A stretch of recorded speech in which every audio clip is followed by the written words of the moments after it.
Imagina você ser pago para cavar buraco. Só isso. Nada de ritual satânico, nada de teoria da conspiração. Só uma escavação técnica, com capacete, prancheta e um chefe que te lembra de usar protetor solar porque seguro é sexy. A equipe foi enviada para escavar um terreno remoto na Sibéria. Parte de uma obra para a expansão de infraestrutura subterrânea. Gás, provavelmente. Ou algum outro recurso natural que humanos adoram explorar até o colapso.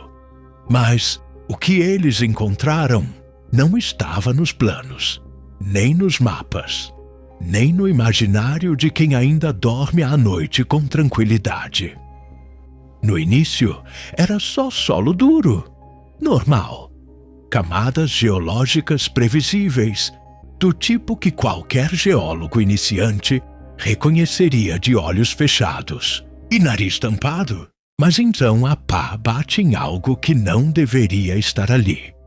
Algo que não era rocha, não era raiz, não era ferro comum. Era outra coisa, com textura metálica, mas com marcas de calor. E, segundo um dos técnicos, emitia um zumbido quase imperceptível, como se estivesse respirando. Claro que essa parte não entrou no relatório oficial. Afinal, ninguém quer assinar embaixo de um delírio coletivo no meio da tundra. A essa altura, o natural seria parar e chamar alguém. E foi o que fizeram. Mas o que chegou no lugar não foi outra equipe de escavação. Foi um grupo de militares. Silenciosos, uniformizados, com a expressão de quem já viu demais e ainda assim não esperava mais nada da humanidade. A equipe de civis foi retirada em silêncio, alguns com pagamento adiantado, outros com ameaças sutis, do tipo que vêm acompanhadas de contratos de confidencialidade escritos em russo antigo. O que acontece depois disso é o tipo de coisa que escapa por frestas. Um documento perdido. Aqui, uma transcrição parcial ali. Uma entrevista anônima dada num estacionamento sombrio, com voz distorcida e rosto coberto por blur. Tudo muito digno de filme ruim, exceto pelo detalhe irritante de que é real. O local foi selado. Toda a área, cerca de 2 hectares, coberta com uma estrutura de contenção subterrânea, tipo um sarcófago moderno. A desculpa oficial? Risco geológico instável. Porque, como todo mundo sabe, quando o solo está instável, a primeira coisa que você faz é enviar o exército. Mas a parte mais incômoda, aquela que fede a mentira mal embrulhada, está nos relatórios públicos. Ou melhor, na ausência deles. Nenhuma publicação técnica, nenhum acompanhamento ambiental, nenhum registro de reavaliação. É como se a escavação tivesse começado e sido desescalada diretamente para o esquecimento. A empresa responsável pela obra encerrou atividades no ano seguinte. O engenheiro-chefe, segundo registros fiscais, se mudou para o interior do Cazaquistão e nunca mais deu entrevista. Um dos geólogos da equipe original largou tudo e virou pastor numa vila com 6 habitantes. E, honestamente, se você tivesse cavado aquilo, talvez fizesse o mesmo. O que exatamente foi encontrado? Isso ninguém diz. Mas, entre os documentos vazados, e aqui vem o detalhe gostoso, consta uma descrição de estrutura não identificada, composta por liga metálica, incompatível com tecnologia conhecida, profundamente enterrada e parcialmente fundida ao solo. O relatório diz que o objeto não foi removido, foi reenterrado, com selo militar e tudo, não por falta de ferramentas, mas por escolha. Como quem diz, achamos, vimos, não queremos mais saber. E é aí que começa a parte boa. Porque quando até os órgãos oficiais preferem fingir que nada aconteceu, é porque aconteceu algo que ninguém quer lidar. E a coisa mais eficiente que um governo pode fazer quando encontra algo inexplicável é exatamente isso: enterrar de novo. Literalmente. O que não subiu à superfície? Essa é a pergunta errada. A pergunta certa seria: por que insistimos tanto em cavar se não temos estrutura emocional para lidar com o que vamos encontrar? Mas vai ver, é isso. A humanidade cava porque precisa. Cava porque quer entender. Ou talvez, só talvez, cava porque tem uma parte do subconsciente coletivo que sabe que tem algo lá embaixo. Algo que fomos feitos para esquecer. E que, por algum motivo muito específico, continua esperando, quieto, enterrado e, quem sabe, ouvindo. Você sabe que a coisa fede quando até o comunicado oficial já parece escrito por alguém tremendo. A nota divulgada dias depois da escavação foi direta e limpa. Limpa até demais. Dizia algo como: ocorrência geológica inesperada, atividade suspensa por precaução técnica, e a clássica: sem risco à população. Que é exatamente o tipo de frase que precede qualquer tragédia bem organizada. Mas vamos combinar.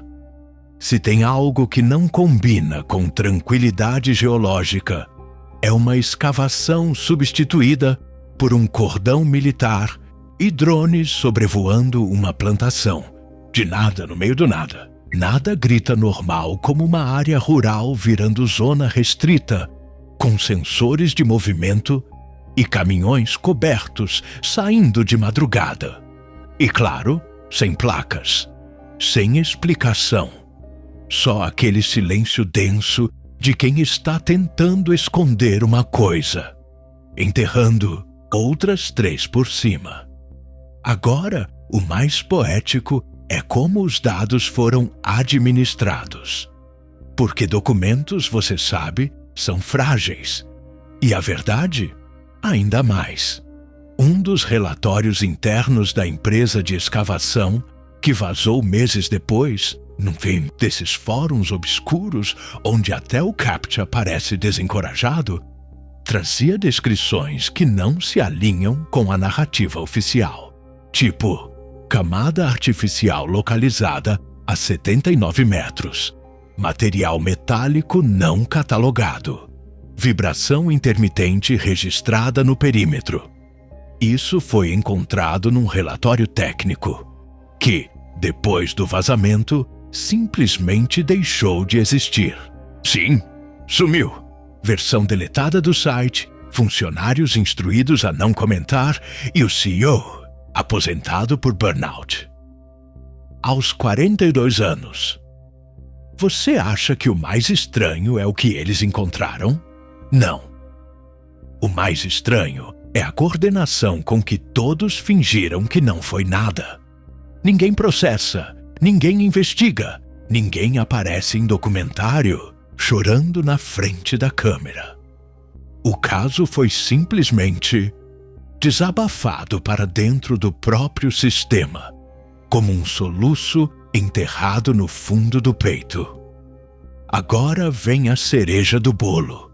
Documentos técnicos do Instituto Geológico Federal Russo, anos antes dessa escavação, já indicavam que aquela região tinha anomalias de densidade no subsolo.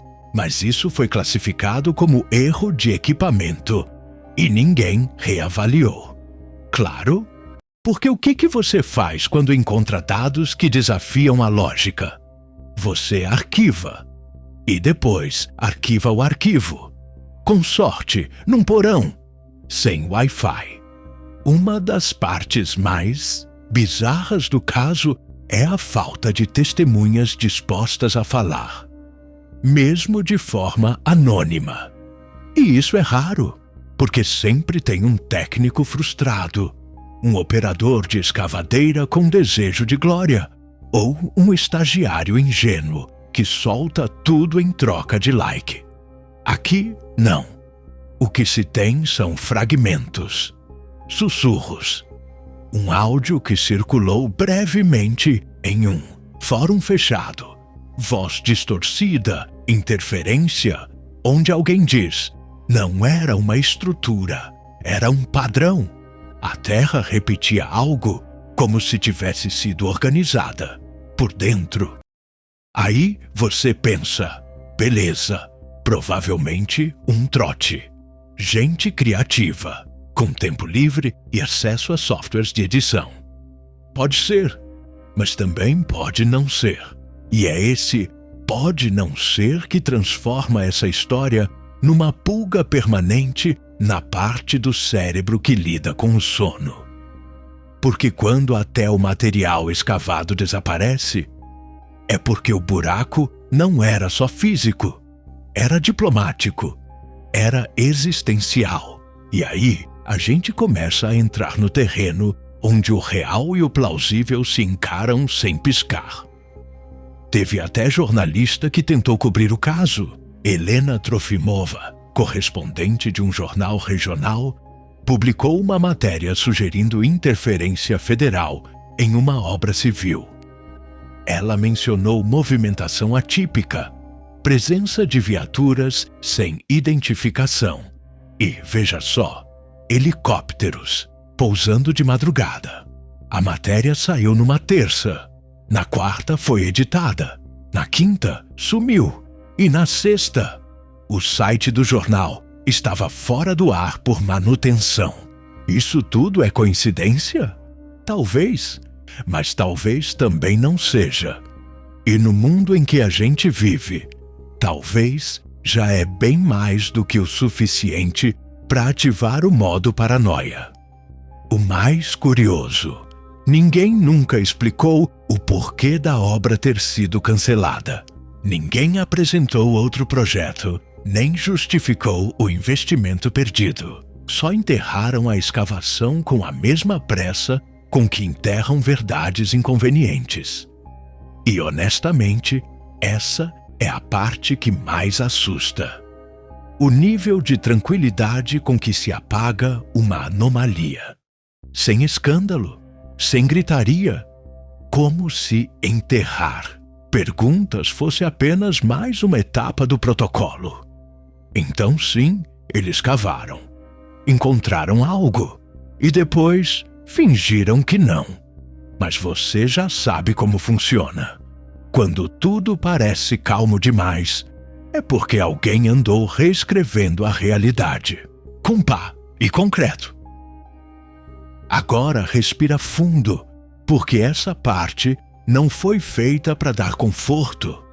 Ela foi feita para deixar você com aquela sensação gostosa de que tem algo olhando de volta quando você encara um campo aberto por tempo demais. Porque veja, a coisa mais surpreendente dessa história toda não é o que encontraram. É o que decidiram não tirar de lá. Sim, você ouviu certo.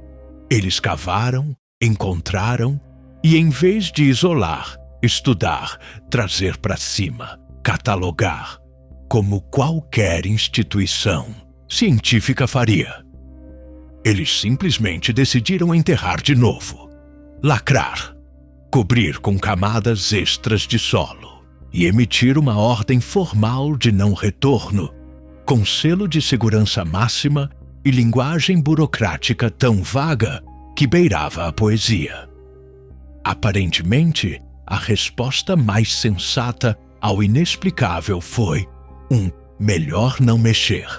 Um dos documentos que escapou do blackout informativo, classificado como 47RH, descreve o achado como estrutura de origem desconhecida, parcialmente integrada ao solo, não reativa à escavação direta, suscetível à alteração atmosférica.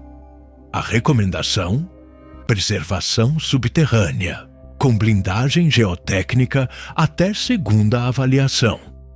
Tradução: deixem isso aí, tapem o buraco e sigam a vida. E você acha que é exagero? Claro que acha. Até começar a cruzar os dados. Porque esse não foi o único lugar onde algo assim aconteceu. Escavações semelhantes, sempre em regiões isoladas, sempre em nome de alguma obra técnica perfeitamente banal. Reportaram interferências, um solo mais duro do que deveria ser, instrumentos que pararam de funcionar sem motivo aparente. E, em alguns casos, o surgimento de um som, um ruído, um tipo de vibração contínua que não parecia vir da Terra, mas de dentro dela. No caso da Sibéria, não houve mais perfuração após o fechamento da escavação. A área foi registrada como zona de instabilidade sísmica. Uma desculpa charmosa para dizer: nunca mais mexe aqui, por favor e obrigado. Mas segundo um engenheiro aposentado que apareceu num fórum eslovaco usando o nome de usuário Zona 3, o que estava lá embaixo não era só estranho, era simétrico, e não em formato de caverna ou formação rochosa. Era simétrico do jeito que uma construção é. Ou um organismo muito antigo que decidiu parar de se mover. De novo, nada foi trazido à superfície. Isso por si só já é um grito em código Morse. Porque o instinto natural de qualquer exploração moderna é escavar, extrair, mostrar, vender.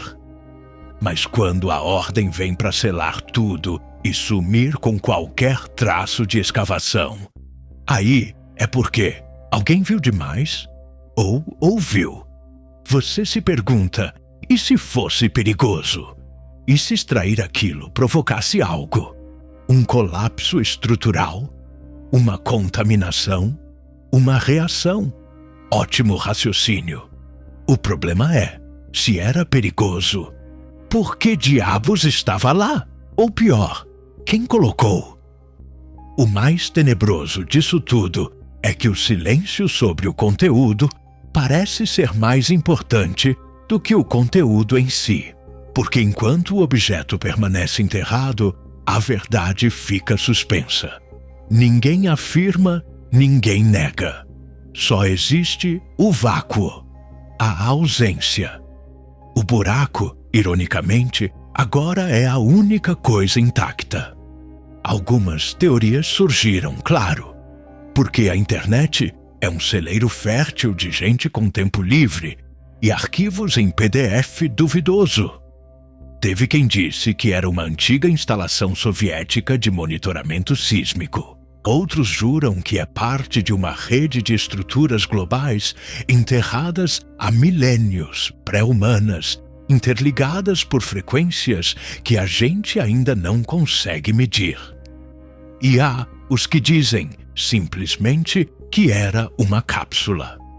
Uma coisa que deveria continuar selada. Porque foi feita para ficar lá, para sempre. E é aqui que entra o verdadeiro desconforto. Não saber se foi ignorância ou respeito. Se não mexeram porque não sabiam o que fazer, ou porque sabiam exatamente o que poderia acontecer se tentassem. De qualquer forma, o resultado é o mesmo. Uma coisa está lá, ainda, enterrada, inteira, inquieta. E a gente só sabe disso porque alguém, em algum momento, decidiu não obedecer. Decidiu salvar um fragmento de informação antes que a Terra o cobrisse de novo. O que levanta a questão inevitável: quantas outras coisas foram descobertas e enterradas de novo? Quantas histórias como essa a gente nunca vai ouvir porque deram certo? Porque ninguém vazou, ninguém se rebelou, ninguém cavou a mais. O que não foi removido permanece. E o que permanece, um dia pode reaparecer. Não por escolha, mas por instabilidade, por acidente, por desgaste do tempo. E quando acontecer, talvez ninguém esteja preparado. Talvez nunca tenha sido para estar. Então, da próxima vez que alguém disser que escavar é só uma atividade técnica, pense bem, porque às vezes o buraco não é só físico. Às vezes ele é moral. E o que está lá embaixo está apenas esperando que a gente seja curioso o suficiente para abrir. De novo, até aqui você já entendeu. Cavar pode ser uma péssima ideia, mas sabe o que é pior que cavar?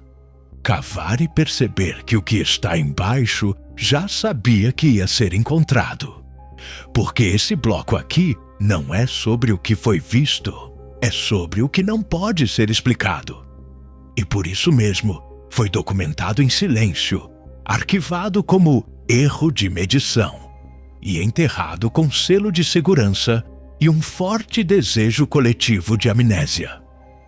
O ponto é, não era só um objeto, era um padrão, um alinhamento subterrâneo, uma coisa que não deveria existir no nível onde estava.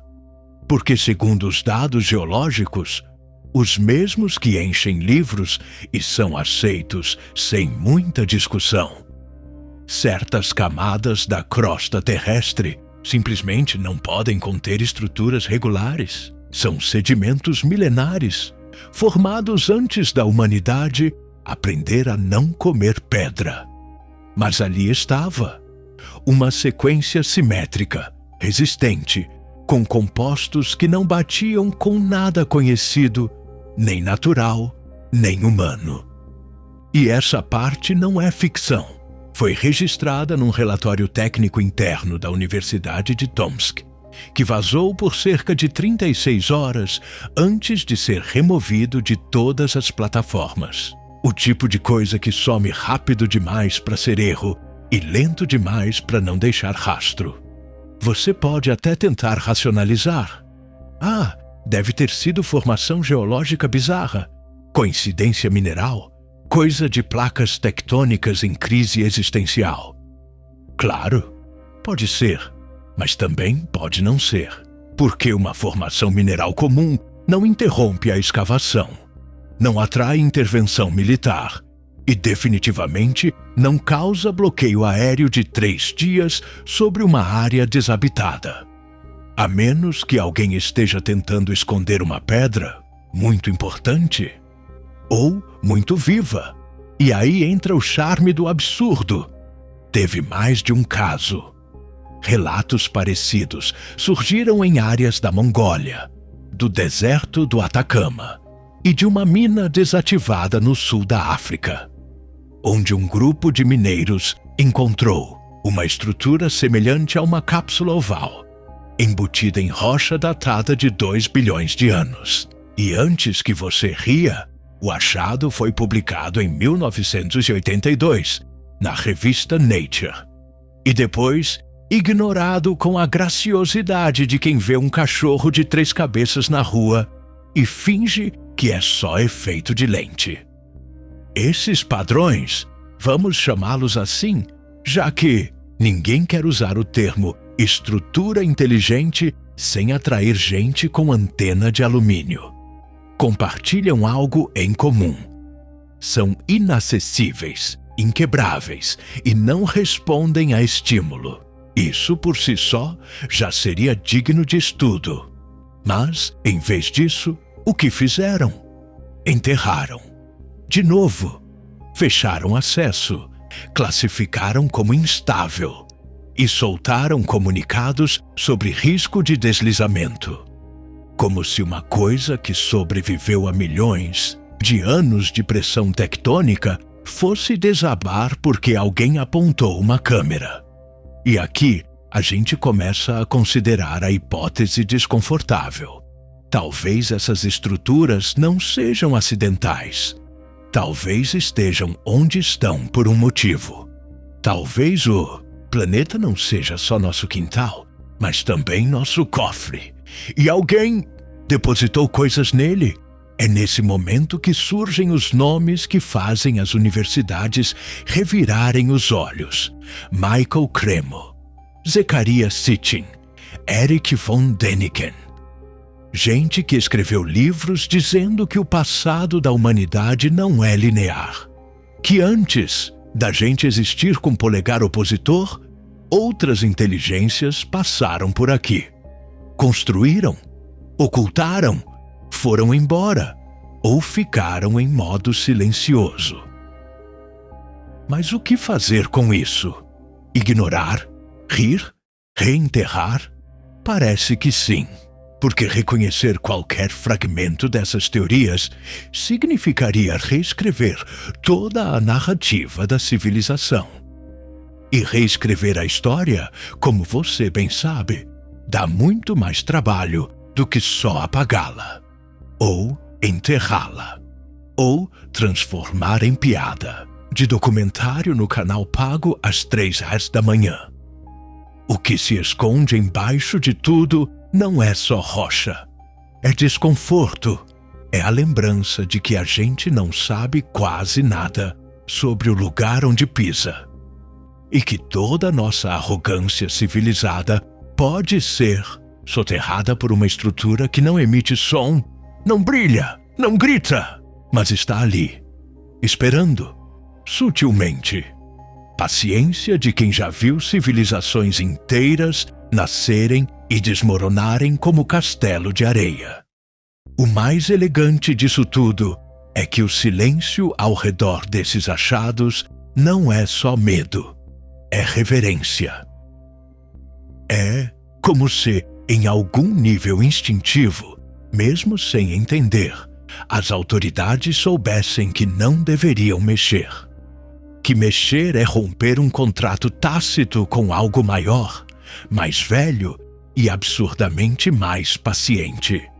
E é por isso que ninguém fala. Porque falar exige nomear, e nomear dá existência, e dar existência pode acordar. O que se esconde embaixo de tudo não está ali por acaso. E talvez o verdadeiro erro da humanidade seja continuar cavando, como se não houvesse consequência para cada centímetro que rasgamos do solo. Talvez o erro nem seja cavar. Talvez o erro seja olhar de volta e perceber que o que está ali nunca parou de nos observar. Chegamos ao fim da escavação. E como toda boa história que começa com uma pá e termina com silêncio absoluto, resta só o que não foi dito. O buraco, no fim das contas, não ficou vazio. Ficou cheio de coisa que não dá para explicar. E mais ainda do que não se tem coragem de perguntar. Porque o que fica depois do buraco é exatamente isso, o buraco.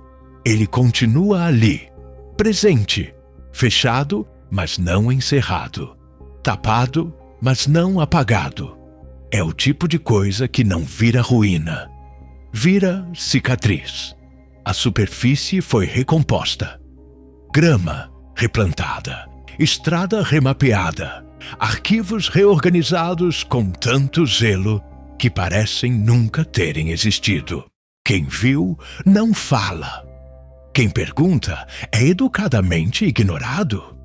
E quem insiste, bom, quem insiste geralmente muda de assunto, ou de endereço, ou de profissão. Porque insistir em saber o que tem lá embaixo vira, de repente, um problema administrativo, um risco reputacional, uma inconveniência. É como se o buraco estivesse ali só para lembrar você que a verdade às vezes é um abismo coberto com papel sulfite e um carimbo do governo. Uma das únicas pessoas que ousou voltar ao local. Sim, porque tem sempre um infeliz que resolve visitar pontos interditados com um celular e um espírito questionável. Descreveu a sensação como algo muito quieto, quieto demais. E antes que você ache isso poético, entenda. Ele estava falando de quietude antinatural. Aquela ausência de som que nem o vento se atreve a perturbar. Um silêncio denso, quase material, como se o próprio ar estivesse segurando a respiração. E aí fica a dúvida que ninguém quer encarar. Será que realmente enterraram o que encontraram? Ou só cobriram? Porque são coisas diferentes. Enterrar é um ato definitivo. Cobrir é uma pausa dramática. A própria linguagem usada nos relatórios é suspeita. Selado com contenção geotérmica de caráter não permanente. Não permanente. Como assim? Planejam reabrir? Esperam que algo volte? Ou simplesmente sabem que aquilo não vai ficar lá para sempre? Numa reunião interna de segurança, registrada sem querer por uma câmera que devia estar desligada e que ficou online por 3 minutos antes de sumir da plataforma, um dos oficiais responsáveis disse a seguinte frase, que ficou gravada: "Não é sobre manter fechado, é sobre estar pronto quando não for mais." Frase linda. Ambígua o suficiente para parecer estratégica, assustadora o bastante para parecer profecia, e completamente inútil quando a gente tenta dormir depois. O que fica depois do buraco não é só especulação, é peso, porque a partir do momento que algo é descoberto, mesmo que soterrado em seguida, ele entra no mundo. Mesmo que ninguém fale, mesmo que ninguém veja, mesmo que seja banido da linguagem, ele está ali, naquela camada subterrânea de realidade que só alguns conseguem farejar, geralmente às 3 da manhã, quando tudo está em silêncio e o Google começa a sugerir pesquisas que não deveriam existir. E talvez a pior parte seja essa. O rastro que essas histórias deixam, porque uma escavação termina. Mas o que foi sentido ali não some. E quem esteve perto, quem cavou, quem ouviu ou quem só tocou no perímetro, essas pessoas não esquecem. Elas vivem com isso, ou tentam. Algumas mudam de país, outras mudam de nome, algumas desaparecem, literalmente. Há pelo menos 4 técnicos da equipe original que nunca mais foram localizados. Não há registro de óbito, mudança de endereço ou nova contratação. É como se tivessem sido deletados da superfície, igual ao buraco, e, no fim, é isso que fica. Um território que ninguém revisita. Um ponto no mapa onde o solo parece mais pesado. E um silêncio que lateja, porque não importa o quanto cubram.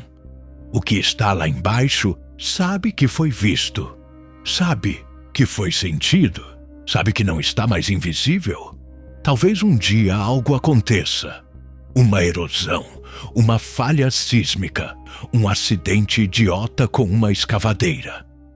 E o que foi enterrado vai voltar. Talvez de forma sutil. Talvez não. Talvez só se revele. Ou talvez se liberte. Até lá, seguimos aqui em cima, fingindo que nada aconteceu. Tapando buracos com relatórios, asfaltando a curiosidade com burocracia e alimentando a esperança de que a coisa lá embaixo permaneça quieta, que continue dormindo, que tenha aceitado o selamento. Mas se a gente aprendeu alguma coisa com esse caso, é isso. Nem tudo que a gente enterra fica enterrado, e nem tudo que cava está procurando algo. Às vezes, só está atendendo a um chamado. Boa sorte tentando esquecer. Se você escutou tudo isso e ainda está com a luz apagada, parabéns. Talvez você seja parte do problema ou da solução. Vai saber. Agora, se alguma coisa aqui te fez coçar a nuca, rever seu histórico de buscas ou olhar desconfiado para o chão da sua casa, talvez valha a pena deixar um comentário. Nem que seja só para provar que você ainda está por cima da superfície. Se quiser continuar cavando com a gente, você sabe onde encontrar o próximo buraco. Ou finge que nada aconteceu, como todo mundo faz. Sua escolha. Por enquanto.